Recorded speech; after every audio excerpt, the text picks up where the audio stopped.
the Philadelphia Eagles showed what to you on Sunday, Chris? What did they show you? People keep talking about, hey, the road's been easy, the Giants, and now San Francisco, who was banged up for much of the game, with Brock Purdy running out of the tunnel and all that. But, they just keep beating the people in front of them, and they keep beating them handily when they're healthy. And so they showed me that they're for real. They have a reason to be to play with the edge that they play with. I mean, they play confident, right? They play kind of on that line of cocky, and I think it's great. And I think it starts with their head coach, Nick Sirianni. I mean, the two biggest plays of the game for them were fourth downs. Now, one of them, Devontae Smith, probably wasn't a catch, but the mechanics of that whole thing is crazy. And you put pressure on Shanahan, who's probably getting a bunch of communication from upstairs, and you're not getting the angles.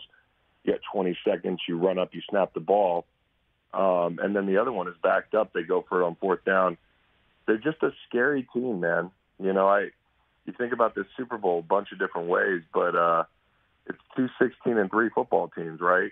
And, on one hand, there's the team that everybody's been paying attention to, the big East Coast market. We started hot, the whole thing. The Eagles are the best team in the league, all that. And then the team that we've all, myself included, tried to think around a bunch of different ways why are there better teams in the AFC. We all, I think the Tyreek being gone and the whole thing, we thought, they can't do it. They can't get back to where they were. But they've proved a lot yesterday as well. So let's just sticking with the Eagles for a second with you, Chris Long. Is Hassan Reddick, rate him for me as a pass rusher and game wrecker from your perspective? Well, he's always been a great rusher, man. It's been fun watching him. Arizona, Carolina, I can remember him having these amazing multi-sack games and just not getting a lot of the credit that he probably deserved, and then getting to Philly in the big market and making the plays. And you talk about a free agent that has an opportunity to cash in. You walk into a room, you got good corners, you have good rushers around you, and you're going to be the guy. You're going to be dependent upon to be the guy. And he has absolutely been every bit of that, and he's exceeded expectations. And you talk about them loving you in a city. If they win this thing, whether they win it or not, they'll always appreciate Hassan Reddick. And hopefully that chapter continues in Philly for a long time. But, he just kind of showed up and did his job and then some. And he really has that clutch gene. I mean, I can remember I went to an Eagles game week 4, I think it was, against the Jaguars in the rain, and somebody needed to make a play. He made that play. I was at the stadium yesterday. Somebody needed to make a play early in that game, and that hit on Brock Purdy that knocked him out of the ball game changed the entire ball game, as you know, because the dominoes began to topple, and it led to Shanahan essentially running that clock out. So, I mean, they didn't have a plan for Hassan Reddick, not a good enough one. Blocking him with a tight end, leaving him unblocked.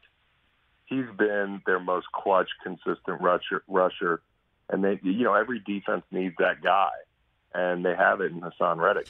Well, I mean, he wrecked the game. I mean, he knocked Purdy out. He recovered the fumble of the guy that he put in the game because he knocked Purdy out. I mean, he truly wrecked the game for the 49ers. And then on the other side of the line of scrimmage, the offensive line took care of their business too. I mean, they took care of the trenches. That's how you win playoff games, like an NFC Championship game.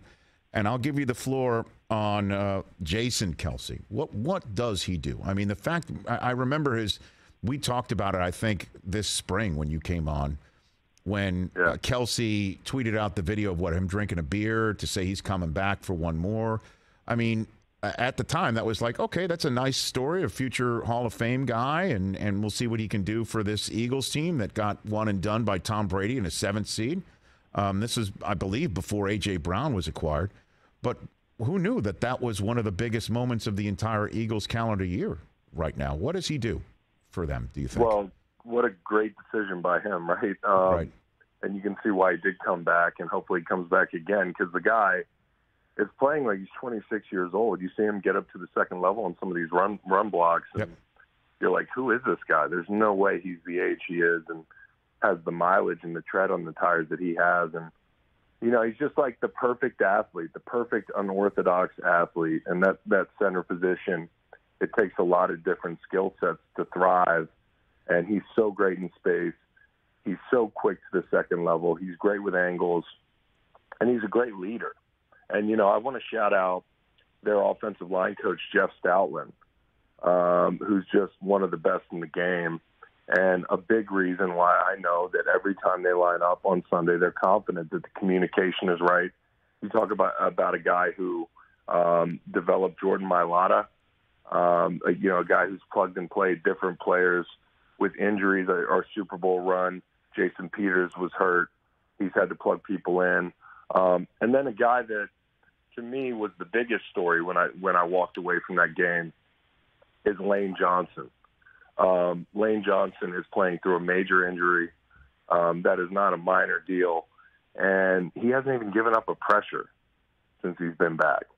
You know, I think it's time people start talking about him in the right light. You know, like, I think people respect him as one of the best couple tackles in the game. But the run that he's had over the last 5 to 7 years puts him squarely in a Hall of Fame conversation to me. I mean, there's some more accolades that he's got to stack up, but stack this 5-7 year run up against anybody. It's hard to find a guy that's been as dominant, and he plays Nick Bosa yesterday, who was the DPOY. And it's amazing the way he makes that look.